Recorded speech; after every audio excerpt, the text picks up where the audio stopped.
Okay, so in terms of the last presentation of the day, so we looked then in terms of what's available regarding expression of genetics versus feed from Brad. What Rob's going to finish with today is the value of that. So Rob has done done a few numbers on it in terms of valuing what you put into your pastures versus your genetics, etc. For those that don't know Rob of course started Landplant, and it's been in working for MLA from 1987, I think it was, through till last year, and he's been for the last 12 months the head of AGBU, looking after the research and development for the UNE and New South Wales DPI within AGBU. So Rob's talk today is what is worth more, pastures or animal genetics. Thanks.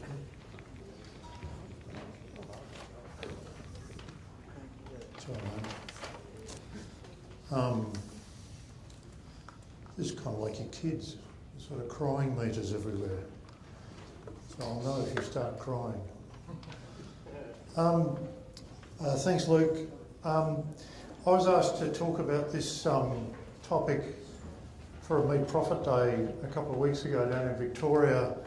I asked one of my ex-colleagues in MLA to give me some help with my presentation to make it interesting, and they came back with a bunch of questions which centred around the title to this topic, which doesn't say much for what I've written before, but anyway. I had a go at trying to answer this question. Is that too loud or something? It's very ringing.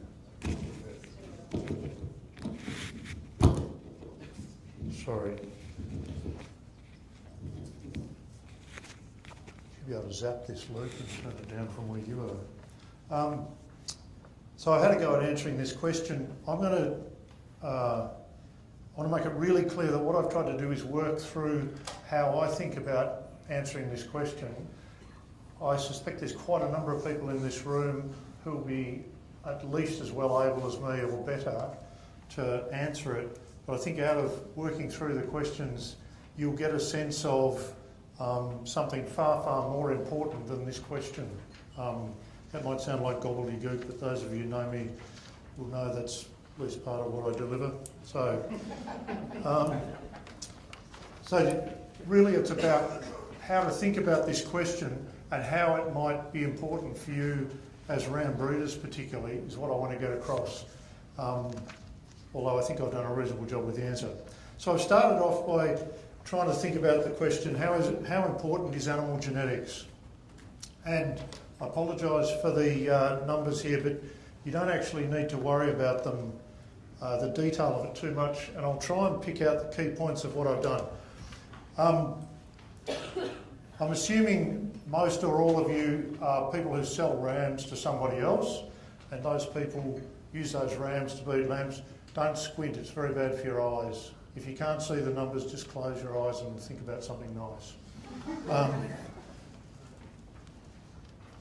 Most of you sell rams to people who use them to breed lambs or sheep that they keep on. I'm using an example where we're talking about terminal sire rams being sold to a dual purpose flock. So it's a merino flock being mated to meat rams, and all I've done is try to work out what the profit of that flock would be each year for a 15-year period, depending on the rams that person is buying. So they're buying in rams each year, I'm guessing a bit over 20 rams, and we'll see why in a minute.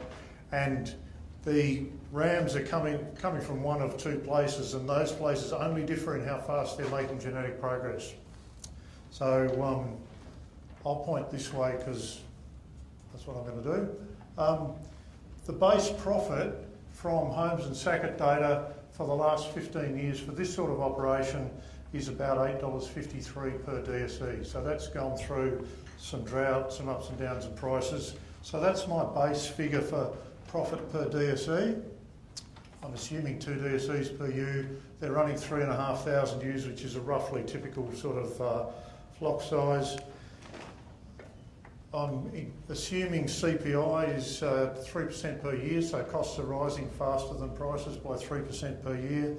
And all I've done then is I've worked out, okay, given that number of sheep, that number of, that amount of profit, what's the profit per year going to be? And when it starts out, if you do the sums, you come up with $59,710. So that's the profitability after overheads and labour and so forth for that operation, averaged over the last 15 years and based on Holmes and Sackett's client database. Now, I said there were going to be two ways of buying rams, and this person here, or this version of the flock, is buying rams from someone who's making progress at the national average for terminal size for lamb 2020. And that average, the rate is currently 45 cents per ewe joint per year. That's how fast lamb 2020 is rising in the average of all terminal sire flocks in the country.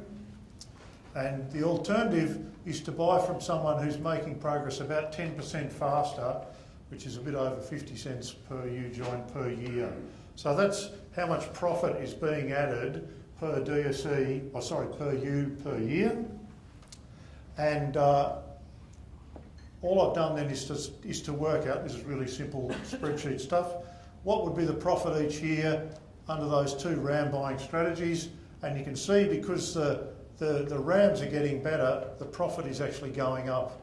This is in nominal terms, so we're not taking account of CPI over here, but you can see those two columns, the numbers rise, but the one on the right rises faster than the one on the left, and that's because the rams being bought are getting better faster. Everybody follow that? Over here, I've just said, okay, well that's nice, but we need to take account of terms of trade, the CPI and so forth, and so we'll discount everything to $2,014 using this 3% CPI. And so that's the more important figures really. This tells you how the two ram buying strategies compare in today's dollars. You can see they don't actually rise. I'll show you that in a minute. This one doesn't rise, and this one just about rises. So because we're taking account of rising prices, or prices rising faster than income, we've got rid of most of this, which is really just part of it's inflation. So what we're left with is really the difference in the value of the genetic trend that we're buying from those two ram sources. And you can see, you probably can't read it, but the figures down here, that's $968,000 total profit over 15 years, and this is $929,000.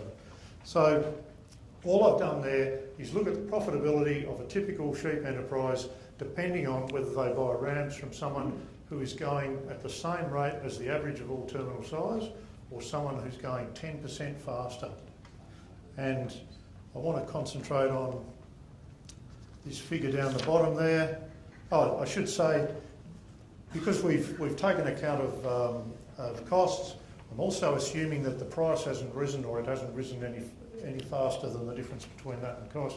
And there's been no management changes. So the enterprise has stayed exactly the same. In John Francis's terms, we've kept our system constant, and all we've done is take account of the CPI. The key figure there, the difference between those two strategies is about $40,000 profit over the 15 years, or just on $2,400 per year more profit, simply because you bought from someone who was making faster genetic progress, right?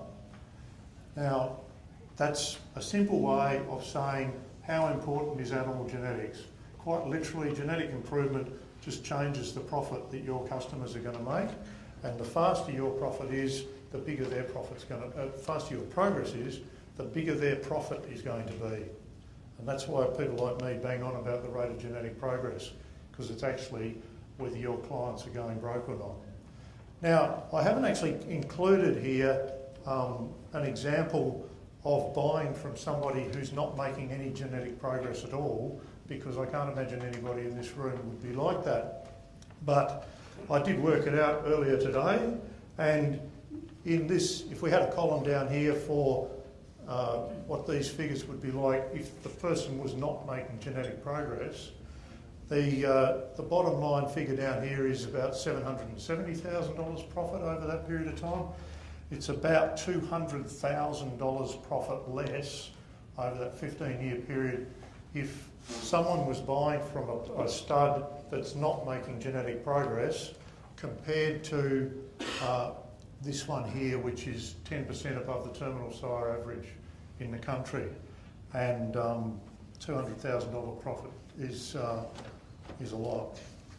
So all I've done there is just show a really simple example of how genetic progress feeds into the profitability of people who buy your rams. I could have done the example for someone buying, say, Border Leicesters or Merinos. You can do this for any sort of enterprise you like.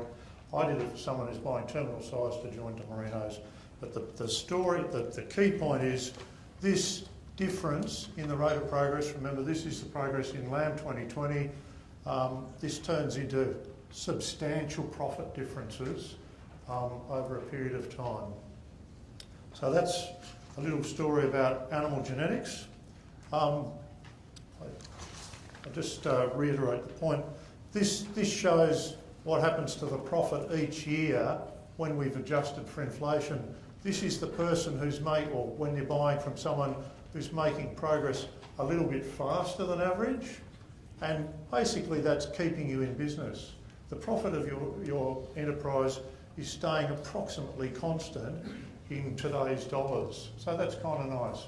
If you're making progress a little bit faster than the national average in terminal size, your clients are holding their wealth position. If you're making progress at the national average, they're actually going back slightly. Now, this difference looks possibly a bit worse than it's made to look bigger by the fact that this number doesn't go down to zero. It starts at $50,000. So both these people are kind of staying in business, but this is only a 10% difference in the rate of genetic progress, and it's absolutely keeping those people in business. I didn't draw the line for no genetic gain, but I'll do it now with this pointer. If we had a line on this chart for no genetic gain, it would start here and it would go down to there. It crosses that line at year 6. So the person who's buying from someone not making any genetic progress is going backwards at about $1,500 a year profit for that enterprise. So genetic progress makes a difference to your clients' lives. Okay, what about pastures? Now, I've thought about pastures in 3 ways. The first one is pasture renovation, then I'll touch on stocking rate, and then I'll touch on seasonal risk. And I really want to stress, if you think about the figures I'm talking about and the assumptions I've made, and you think they're a bit out of kilter, they might be too high or too low or something, you're probably right, but I want you to think about the example and the approach. Most of you will probably know more about this than I do, so what I want you to think about is the kind of underlying messages I'm working on here. So, pasture improvement is obviously one way of investing in pastures.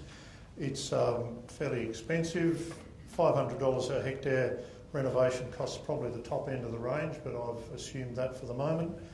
And as you'd all know, you establish a part, you renovate, and hopefully it's established, and over a period of time the pasture production will rise a bit and then tend to plateau for a while, and then it'll start declining again, hopefully in a long, long time into the future.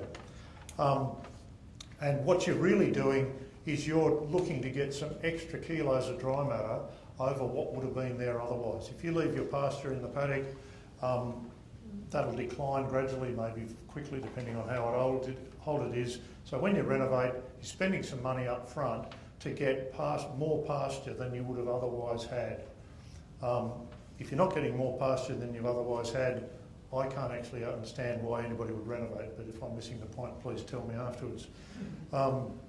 And the value of the investment ultimately comes down to those 2 things: how much extra dry matter is produced and its nutritional value over what would have been there otherwise, and having animals that convert that to money for you.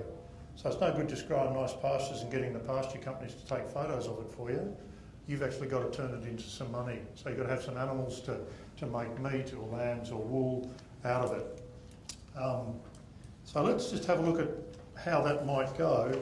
I made a simple little example of the economics of pasture renovation. I've assumed, I made up a little model which used similar figures again to Holmes and Sackett. Here I've done it with gross margins. I'm assuming a gross margin of $15 a DSE, running 12 DSEs to the hectare. It's costing me $500 to renovate, 3% CPI. And I just looked at what happens depending on depending on our establishment rate, and I assumed a low figure of 20% and a high figure of 80%. Now, I don't know whether 20% is being a bit pessimistic, but plenty of people tell me that sometimes pasture establishment doesn't work at all, so zero can be the bottom line basically. And I also assumed either no change or 50% or 100% increase in capacity, carrying capacity. Now, I think you'll probably think, hold on, that's ridiculous. Nobody's ever going to get that. And that might be true, but let's just see what it kind of comes back with in terms of the returns from pasture renovation for a moment. So I just came up with a number of combinations of assumptions here. I've assumed a sort of background story that my pasture is declining in carrying capacity by 1% per year. So it's not constant, it's getting older. And that the same thing happens once I've established a new pasture. It's going to start at a particular level and then that's going to decline by 1% a year.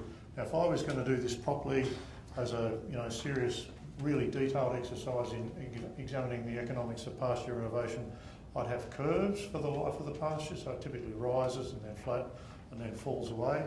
I haven't assumed that here, but I think you'll see the key messages, it probably doesn't matter. And all I've done is I've worked out the average gross margin over a 15-year period under a number of scenarios. If we do nothing, the average per year after adjusting for inflation comes back to $270 gross margin per hectare.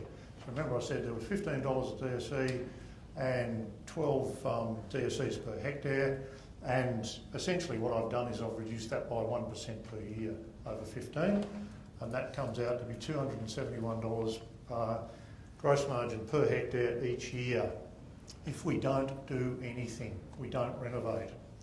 The other scenarios are if we renovate, and I'll go through these fairly quickly because the principle is more important than the actual numbers.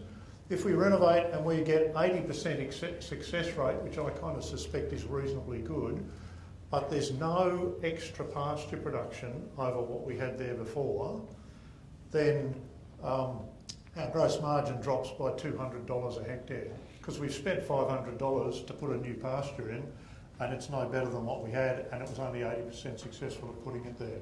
So it's pretty simple maths. I hope you can follow the logic.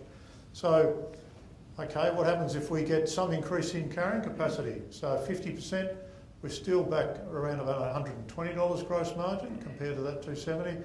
And even if we put in a pasture that was 100% better than what we had there before, we're still only going to get $170 per hectare at 80% establishment rate.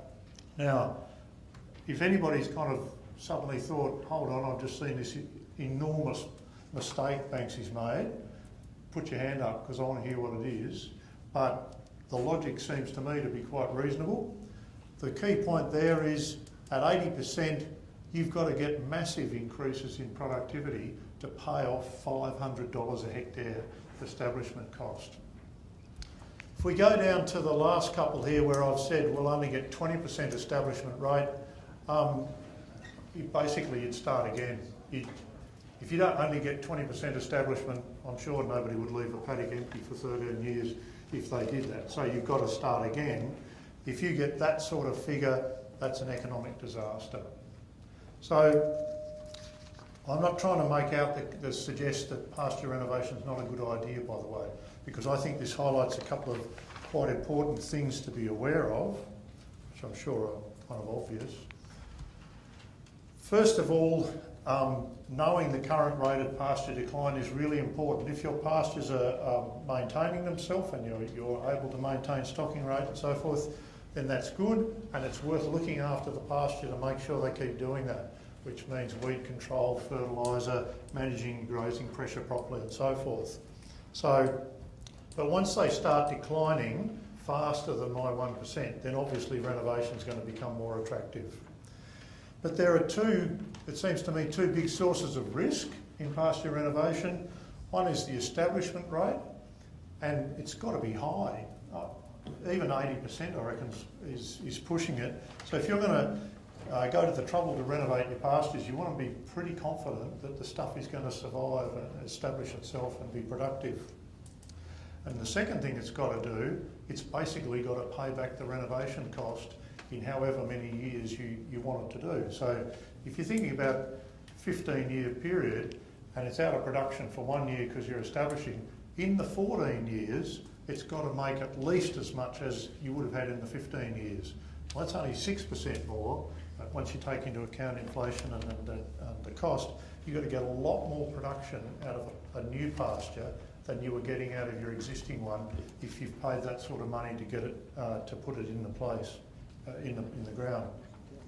The big thing that I find kind of distressing, and I'm not a farmer spending money on pasture renovation, so I really sympathise with people like yourselves, is how the hell can you know what these two things are going to be?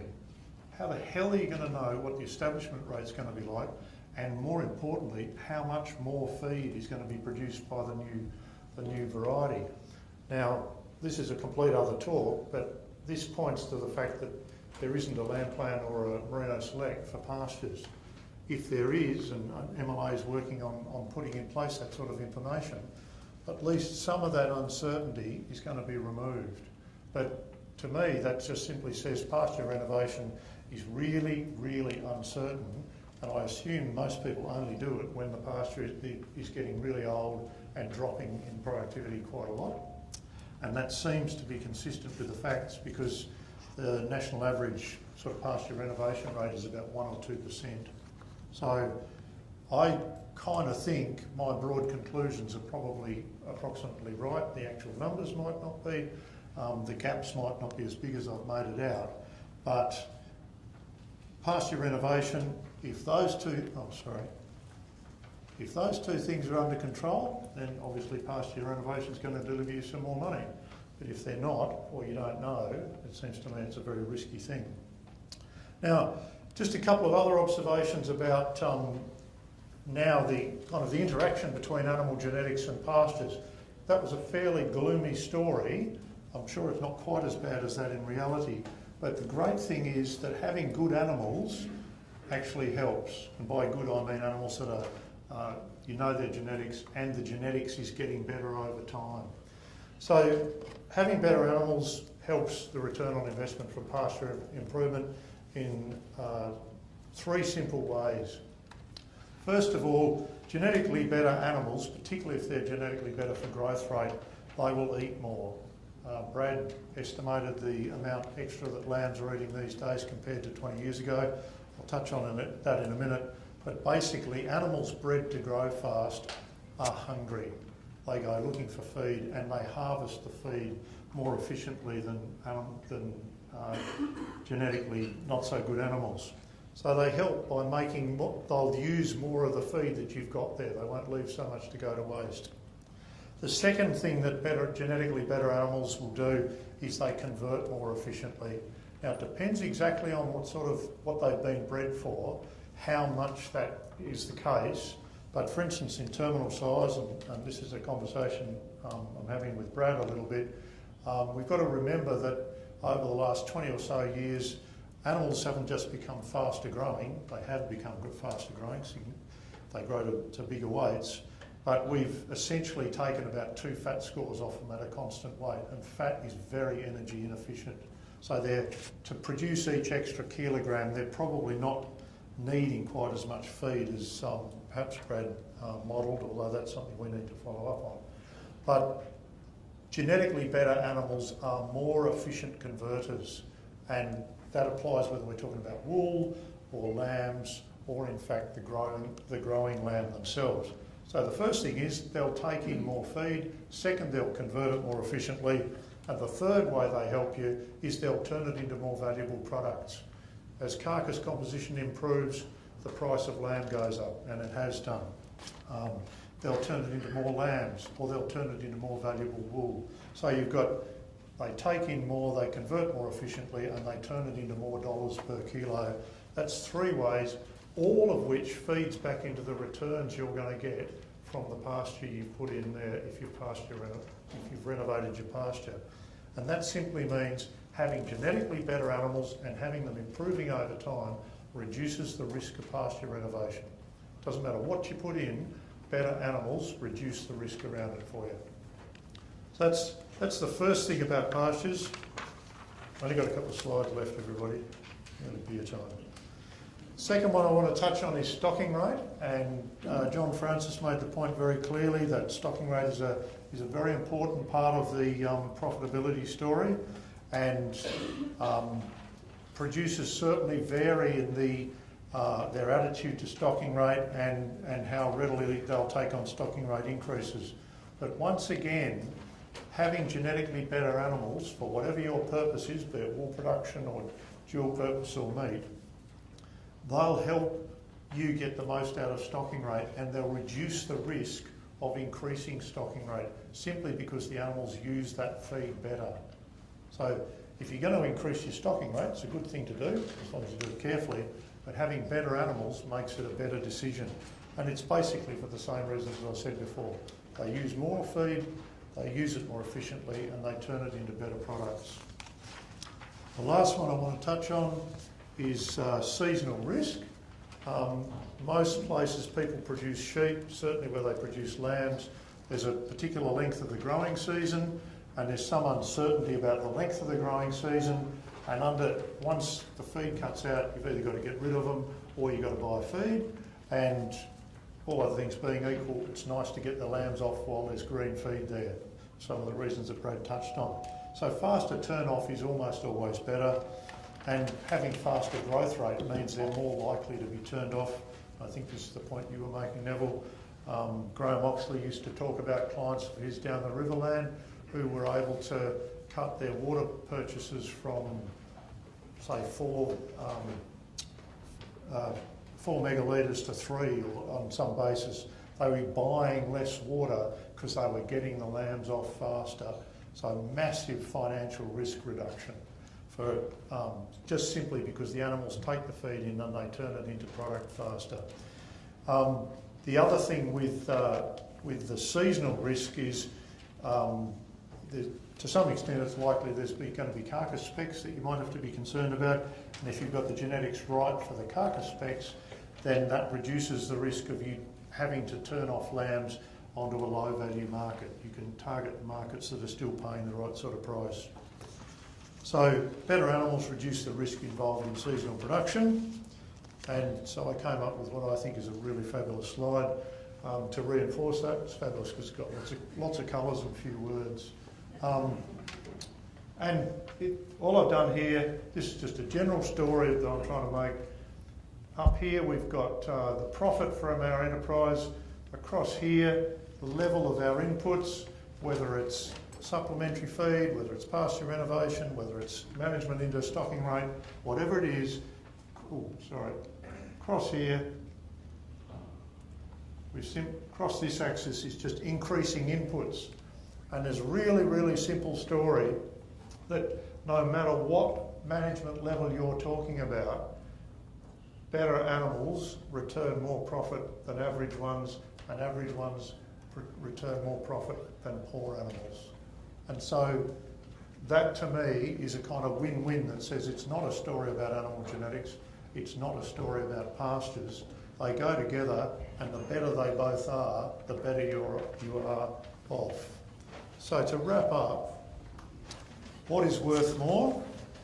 Well, I hope I've convinced you, or at least started you thinking to realise nobody should think of this as an either or.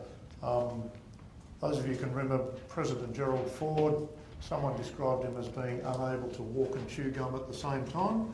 Well, this is one of these things where you should walk and chew gum at the same time. You should have good pastures and you should have good animals. The second thing is, there's no question you should be spending what your budget allows on genetics, or your client should be, to get good genetics that's improving as fast as possible. But your clients should also be looking after their pastures, because the better they look after their pastures, the more money they're going to make out of your rams. And that's important too. I've said the point about better animals reducing the risk. I won't say that again. Just a couple of quick points I noted while I was thinking this afternoon. You might say, I don't want to get heavier and heavier turn-off, for instance, in a lamb enterprise. I'll keep turning them off at 20 kilos or whatever figure it might happen to be. Having better and better animals each year is still important, because it'll allow you to steadily increase your stocking rate or turn them off a bit earlier. So simply because you're saying, I'm going to produce lambs turned off at a constant weight, doesn't mean you don't need genetic improvement. You still want the genetic improvement because it gives you those two sources of flexibility. The second thing that's really important is there is absolutely no such thing as standing still. People might say, oh no, I've got good genetics, I've got my good system, I'll just keep buying at, let's say, 150 on index or something forever. That's fine, I like that. Well, you're actually going backwards. You're guaranteed to be getting poorer at least 3% per year.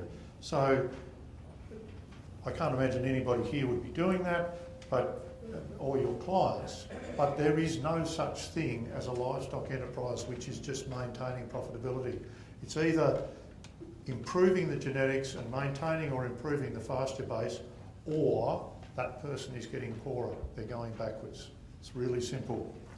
That leads to a kind of last thing that I think all ram breeders should really, really think about.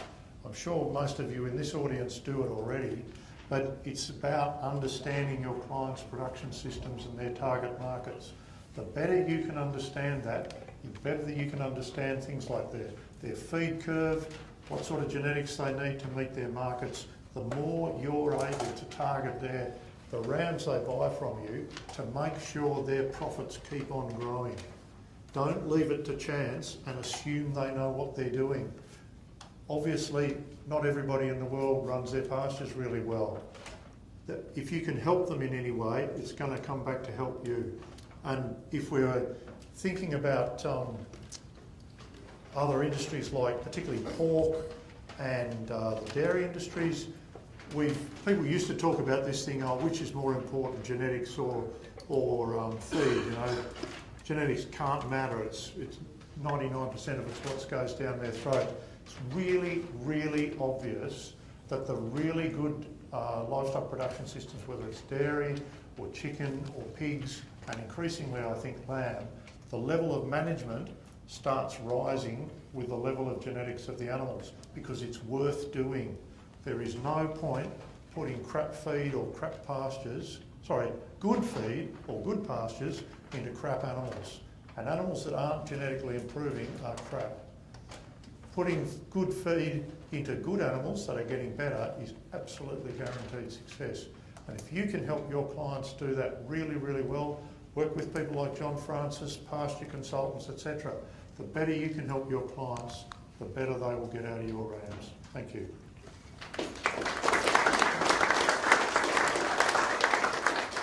Thanks, Rob. So any questions for Rob? Shouldn't just say any questions, but say never. What's your question? Rob, after listening to that, I've got to really state that the incredible achievements that Landclan have made over the last 10 or 15 years has created a whole new paradigm for the way we can now function with our land use. The matching of pasture availability and performance of the land is possible through the fact that it's the genetic performance has been the key to the whole system to just allow us to be able to do things in such a way that you work out when seed's going to cut out, you figure out how long it's going to take you to get them there, you lab at that time, stock them appropriately, and follow what John Francis was saying, and you know, the utilisation, whatever pasture you have, is so much more efficient and effective. And once the season turns on you, they're off. And that's why I asked John about chasing price. I think that's wrong. I think if you did the mathematics on that type of approach compared to what you've already done, you would see an incredible advantage in the genetics in the way that just unlocks the whole system. And then you're back to just your core breeders for all the tough times of the year.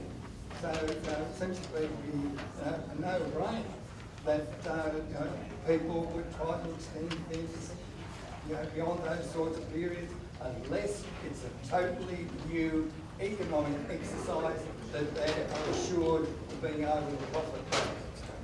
Thanks. And thanks very much too. I'm not sure whether there was a question there, but if so, the answer is yes. Yes, I know the answer. But I'll just reinforce the point Mel was making. I used to have a great deal of fun giving nutritionists the shits because they would say, oh, you geneticists, you don't know what you're talking about, it's all what goes down their throats. And I would say back, nobody will put anything down their throats until the animals are worth feeding, and that's what's happened. People now care about feeding the animals because the animals will turn feed into money. Same thing happened in the dairy industry. Nobody used to feed their dairy cows properly until their genetic progress started. Okay, any other questions for Rob? When's beer time? Beer time's soon, so. Look, I might just, if there's no other questions for Rob, I think, I'd like to thank Rob. It's always good to get Rob back in front of the sheep producers. He's no doubt worked with in what was a very interesting and thought-provoking talk. So thanks, Rob. Okay, so for the next sort of 15 to however long it takes, just looking to sort of bring today to a close in terms of issues that you not necessarily issues, but things you might want to discuss. We can get Hamish and others out here if the need's there. You have been given an evaluation form by Tom. You won't be allowed out the door until that's done. If you, in terms of post-event feedback, I don't know how many of you use social media at all, but if you are looking to sort of, plug the event or anything like that, but using Twitter, the hashtag thing that we're using is hashtag SGLeadingBreeder. So for those that are Twitterers, if you want to plug the event online using that hashtag, that way then we can sort of just track how people have found today. So is there any sort of generic questions, guys, that anyone has? I'm assuming by the silence that means that we're all had a very thought-provoking day with our needs all filled. Just to the right of me, just while you're finishing filling out the evaluation form and thinking of final questions, you'll see the banner for LambX here. That isn't just a decoration, that's actually a reminder to plug the event, which is on the 9th, 10th and 11th of July. So the 9th of July is the CRC conference, and information has come out there. The 10th of July is and 11th is the LambX event. And it's important to note that Sheep Genetics is hosting one of the breakfasts at Lamplant, so LambX. And that'll be starting at 7 o'clock and running through to 8:30. So we've got 3 talks there and a free breakfast to come. The spots are limited to 100, so if you're there, be sure to register early. And if you think that there's value there for your clients, be sure to drag them along, because it's more of what we're looking to do is use opportunities like LambX to engage to a wider commercial audience. Just so if there are no questions, I'm just going to pick 3 people out of the room at random to highlights today. Murray Long's looking like he's ready to go, so of course he can have a crack. Just your highlight of the day. Has to be from the talks, not me. Oh, I'm going to mention you. No, I thought the talk from Reed was really exciting and gave us an overview of what's happening in America and perhaps highlighted sort of the gains that we've made in this country and with our sheep industry. So, and hopefully we can help him out of it. Thanks, Mark. We'll just go. Is there anyone that is willing to share, feels like they want to share their experiences? Andrew, from the obviously different species sort of thing, how did you find today? I thought it was great. I might leave my comments to this afternoon if I can. Yep. Well, yeah, we don't want to take too much. From a service provider view, there's a few in the room today, but I want to pick out Stefan because he was relatively quiet, which must mean he's sick.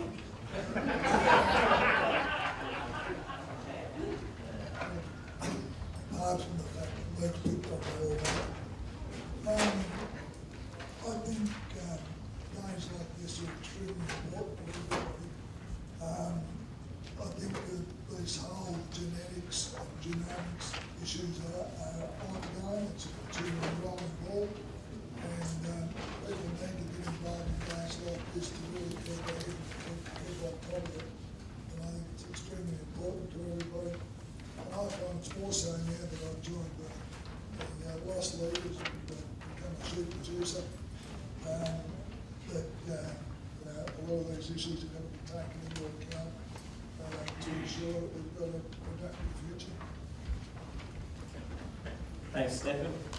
We might go across species now, so coming to you, Colin, as a heads up from the goat, from one of our kid band members. How did you find today? Thanks for the warning, Luke. I thought it was a great day. 2 things really leap out at me, though I don't claim much expertise in the whole thing. The first one is the genomic information and just where that can contribute most to selection. I think that's terribly important stuff that I had no concept of or whatever. And the other one is the eternal question of the balance between the genetics and the nutrition. It's struck me in several talks that there's a big gap there immediately post-weaning. I know we're not doing it right, and judging from one of those talks at least, that's a fairly common situation in the industry. Sounds to me as though the genetics has got a bit ahead of the pastures for the moment, and we need to address the nutrition, especially after weaning. But it's a great day, thank you very much. Anyone else, guys? Any thoughts or final questions? I'll give you one. Sure thing. Oh yeah. No, look here. I just wear the hair like this because I'm a bit senior. It's a great day. Where's the lamb industry in this? In terms of today, is that No, not in terms of the day.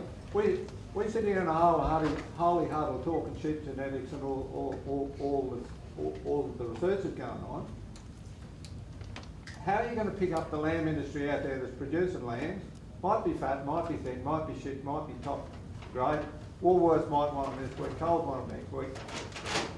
Where's the market signal for those producers to pick up what we've been talking about today and take the industry forward? And the answer is there are no market signals to the ordinary producer to get him up, keep him vital, keep him going. Look, I think I can only speak on what the aim of today is, and that is obviously to bring together, ram breeders. Sheep genetics is a business and a program that is focused at the ram breeders.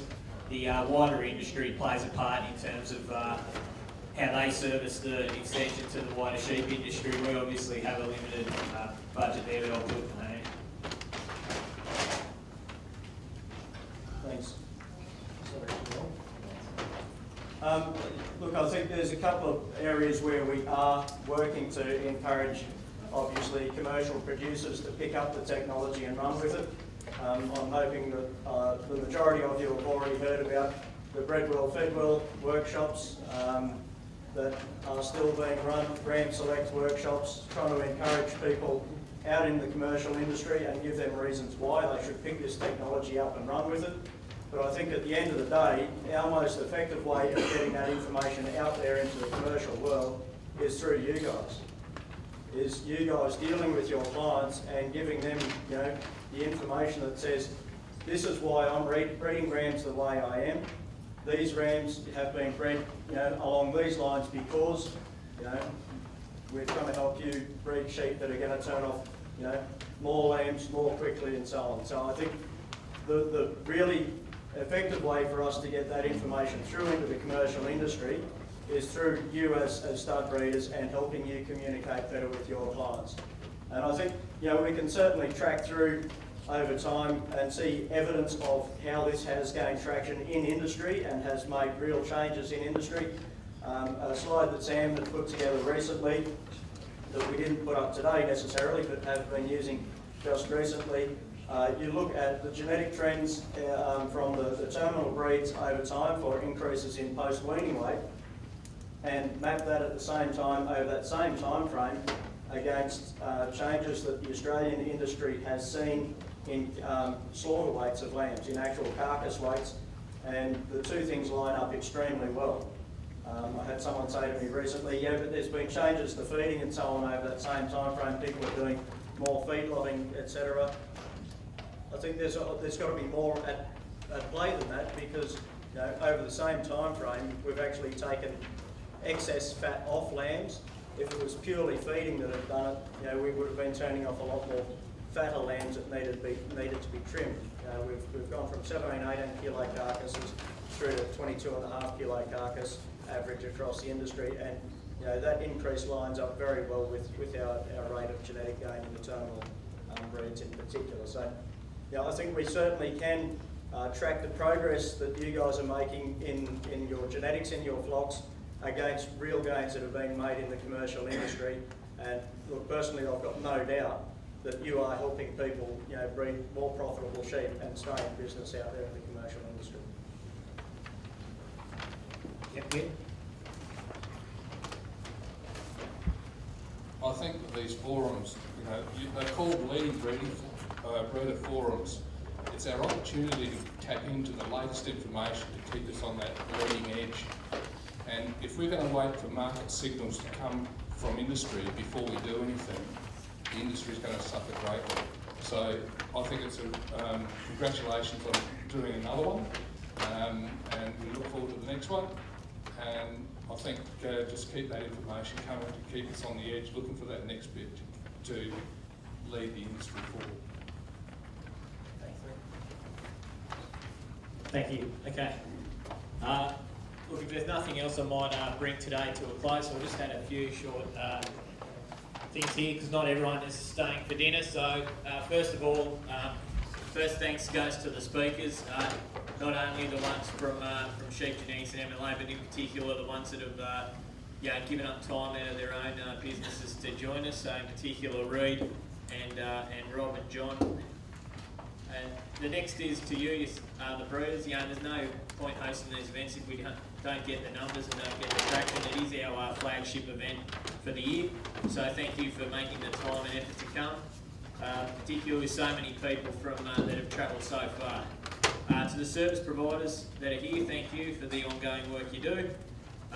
Special mention goes to the staff at MLA and AWI that have helped provide the resources. As you can see in your bag, there's an extensive list of publications, and the masterpieces publication from MLA means I'm hoping to see a few of you on the next series of My Kitchen Rules. And so that's to Megan Davies and Emily King from MLA and AWI respectively. And then finally just to the Carriage House Motoring for hosting us today. It's been a really good venue, and being able to have another venue where we can not only stay and meet together but have a top quality conference is very important. So thanks everyone. From here, basically drinks are going to be outside, and they'll continue from roughly 5:30 through till 6:30, where we'll go back to where we had dinner tonight and hear from Andrew, who's been winding up all day, ready to give us a cracking speech. So thanks everyone for coming, and I hope that you travel home safely. The last message will be that you can't get out the door past Tom.